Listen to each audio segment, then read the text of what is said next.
Hi, this is the MDA book, Chapter 29. So we're going to go over patients, medically compromised patients. So nearly every dental office that you are going to visit or work in is going to care for patients with special needs. Those special needs that they have are going to be on different levels. That's because patients are living longer. They're surviving medical disorders that would have resulted in disability or premature death in the past. And that's because medical advancements are coming along and they're helping these people to survive these things or to surpass these things. Approximately 50% of adults in the US have some sort of a chronic condition. That doesn't always give them limitations, but sometimes it does.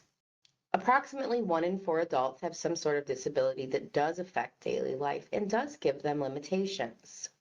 Some of them are considered disabled or handicapped. In some instances, they can be seen in a traditional dental offices, and then in some instances, they have to be seen by a specialist. You, as a dental assistant, are going to aid the dentist in providing treatment to this patient. You will serve as a source of information to the patient and family. So let's say a patient comes into your office as a general dental office and provider, and the patient is too medically compromised to be seen by a general dentist. They may be more comfortable and their anxiety may be reduced by being seen by a specialist. Some other general dentists do specialize in like painless dentistry or reducing anxiety. And what that means is by offering sedation for these patients. So they might offer like nitrous oxide for all of their appointments, like even cleanings, things like that. Some patients, that is okay for them. And with the use of nitrous oxide, it dulls the senses and it gives the patients more of a euphoric sensation, and it makes it so that the appointment is comfortable for them and they can handle the appointment. It is a mixture of nitrous oxide and oxygen gases. They always leave the oxygen at a higher percentage rate than the nitrous oxide when they're doing nitrous oxide sedation in the dental office, when they're doing a awake sedation. So you don't ever want to mix the gas higher than the nitrous oxide gas higher than the oxygen gas because it puts them into a different level of sedation. So nitrous oxide is often referred to as laughing gas. And the reason it's referred to as laughing gas is because when you give them too much of the nitrous oxide and not enough of the oxygen, the patient goes into what's called an excited phase. And that's the next phase of anesthesia, which is not what you want the patient in. You want them more in the relaxed phase, which is the first phase of anesthesia that you get from the nitrous oxide. So you want to make sure that you don't have the oxygen too low for them in that, if you are the one controlling the gases, if you have that certification, which it is a certification that you do need to even monitor the nitrous oxide, let alone to distribute it. So you will be part of helping making these patients comfortable, even if you're not distributing the nitrous oxide. Other ways that patients can be comforted is there are like IV sedations that dentists can offer so that they're more in a twilight sedation, so that if they're very anxious and they even think that nitrous oxide might not help, that they can be put into an IV sedation and have their work done that way. So that's the same kind of sedation that a lot of people have their wisdom teeth extracted under. These are all options that patients have to help reduce anxiety, or even for handicapped patients that can't handle just sitting in the chair because of the limitations that they have or the discomfort that they might have because of their disabilities.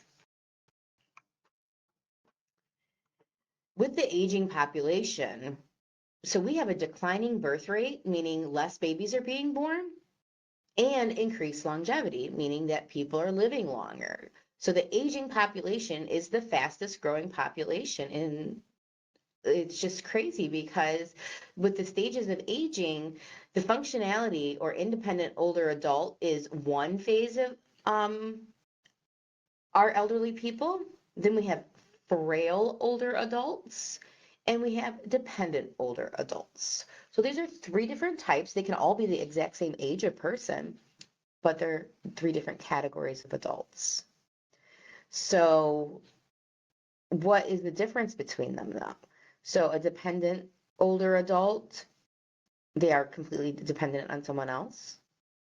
A frail older adult, someone who is sick but still able to take care of themselves, or a functionally independent older adult, someone who is totally functional, able to depend, does not need anyone else to take care of them and can do everything on their own.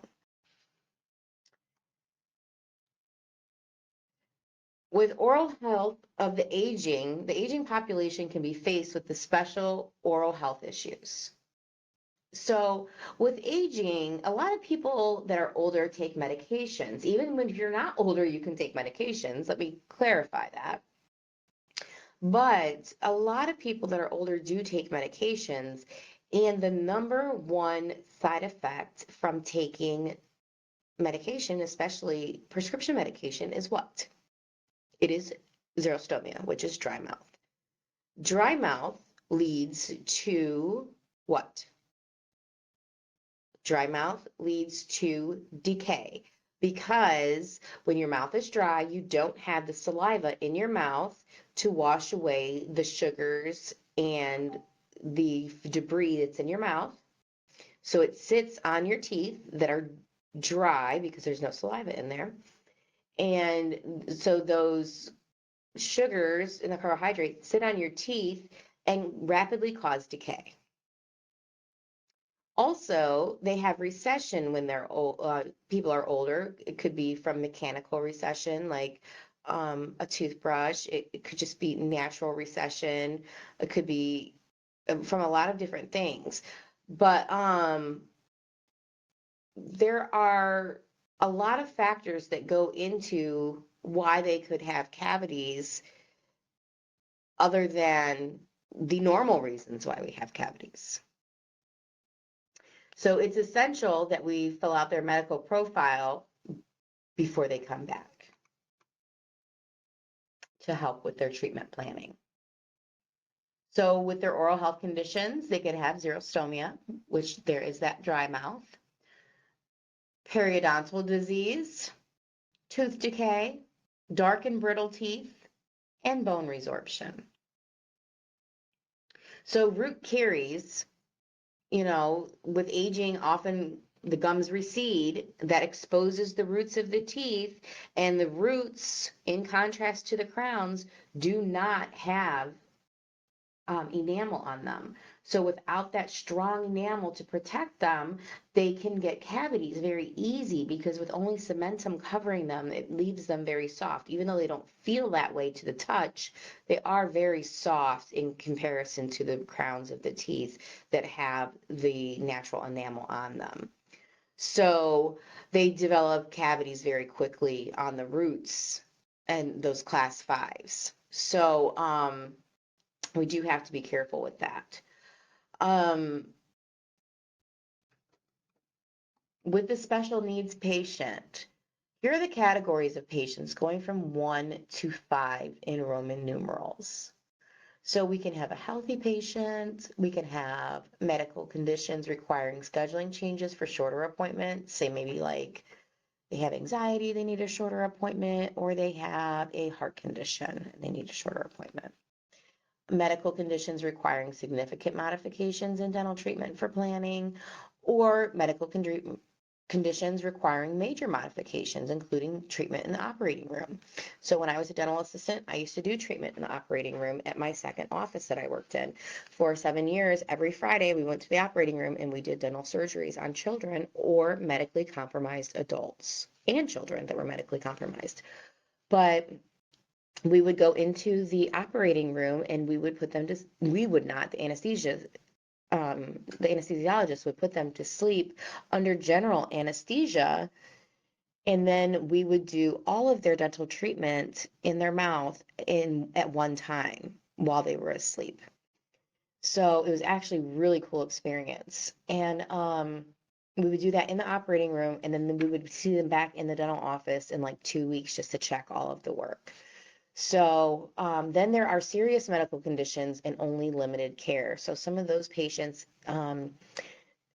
they can't even, we don't even want to risk putting them under the general anesthesia. So we only do limited care, or we've already put them under the anesthesia and it hasn't been very long since we did it. So again, we don't want to the risk of the anesthesia so close together. So we just do the limited care in between, and we put them under the anesthesia maybe every so many years, every 2 to 5 years, say we bring them to the operating room, put them under, do all of the work that they need, and then in between there we just get in as much as we can and try to like brush their teeth or do a good cleaning if we can. These are patients that have like severe cerebral palsy and things like that, that it's really hard for their caregivers to take care of their teeth, and they might even come in more often and have more cleanings or cleanings done more often to try to keep the amount of calculus and tartar down. But we just do the best that we can to try to limit the amount of discomfort that they have. So understanding how a disorder can affect a patient's oral health is important to prevent tooth loss or other complications. Symptoms of more than 100 diseases can indirectly affect a patient by causing a person to be less capable for caring for their mouth. So specific medical and physical disorders are categorized to help you learn and understand the disease and how to care for that specific patient in your practice. So there's a lot of different disorders that you're going to learn about in this chapter. And some of disorders will affect patients' mouths and some will not. So with developmental disorders, it's the result of an impairment that occurred during the developmental phase. So prenatal through age 18. That can include intellectual disabilities, Down syndrome, or anything on the autism spectrum. So disorders causing a developmental disability can be a chromosomal abnormality such as mental retardation and Down syndrome, autism, cerebral palsy, fetal alcohol syndrome, postnatal infection, or birth anoxia. A pediatric dentist receives extensive education and training to see and treat these types of special needs patients. With physical disorders, so the patient who's physically challenged has to adapt to a very fast-paced world. So they might need more time for the appointment. The dental unit might have to be arranged differently, like someone that's in a wheelchair. All offices have to have at least one handicap accessible operatory so that patients in a wheelchair can get to that operatory. Or for your vision impaired or hearing impaired patients. So now these patients, yes, while they are handicapped, they would not go to a pediatric dentist unless they were of the age to see the pediatric dentist. Once they aged out, they would go into the general dentist, because even though they have a disability, they don't have the type of disability that they need to have to stay at the pediatric dentist. You must have a developmental disorder to stay at the pediatric dentist for the rest of your life. Physical disorders do not qualify you to stay at the pediatric dentist. With neurologic disorders, that's with your nervous system, and that begins in your brain. So that covers all the diseases involving the central, peripheral, and autonomic nervous systems. That includes the coverings, the blood vessels, and the tissues, such as muscle. That could be Alzheimer's, seizures, muscle sclerosis, and strokes. So the central nervous system is your brain and your spinal cord. The autonomic nervous system covers automatic body functions, and it has two divisions that generally function in opposite directions. The sympathetic system governs the fight or flight response, and the parasympathetic system governs the vegetative or resting functions such as digestion. Your neuromuscular disorders are ones that affect and control voluntary muscles. So the ones that you move, like your arms if you're going to throw a ball, or your legs if you're going to run. And weakness that can lead to twitching, cramps, aches, pains, things like that. So with neuromuscular disorders, those are things like muscular dystrophy, Parkinson's, cerebral palsy, amyotrophic lateral sclerosis, or arthritis. So sometimes these disorders can affect heart function and your ability to breathe. With cardiac disorders or cardiovascular disorders, your heart disease continues to be one of the most serious threats to the health of an individual. That includes congestive heart failure, hypertension, angina, and endocarditis. It's estimated that 20 million Americans today have some form of cardiovascular disease. If you have a patient that comes in, the dentist is usually going to consult with the cardiologist in order to gain a background on how their heart disease is being managed and what medication the patient is taking. So be aware and just know that oftentimes when they are having heart issues, the dentist is going to contact who's managing their cardiovascular issues before they treat them and before they give them any anesthetic. With pulmonary disorders, that what affects the lungs and airway obstruction. Patients can be diagnosed with these disorders with symptoms from several disease categories. That can be allergies, asthma, or COPD. So stress should be minimized during dental appointments with people with pulmonary disorders to avoid causing difficulty in breathing. And if you have a patient come in that has a pulmonary disorder, especially bronchial asthma, you should always ask them when the last time they used their inhaler was, and if they have their inhaler with them, and it should be out on the counter while they're being seen, so that if they do start to have an attack, you have that emergency inhaler right there. With blood disorders, you can involve cellular elements of the body. So anemia, leukemia, and hemophilia are what they refer to here. So antibiotic prophylactics may be needed, or they may be prescribed for high-risk procedures if someone has a blood disorder. So there is a clinical considerations box in your textbook to look over this for the blood disorders. With endocrine disorders, there are glands located in different regions of your body that release hormones into your bloodstream, and that will control hypothyroidism, and diabetes mellitus. All three of these can affect your overall dental health, and if any of your patients have any of these diseases, it will affect the type of care that your patient receives.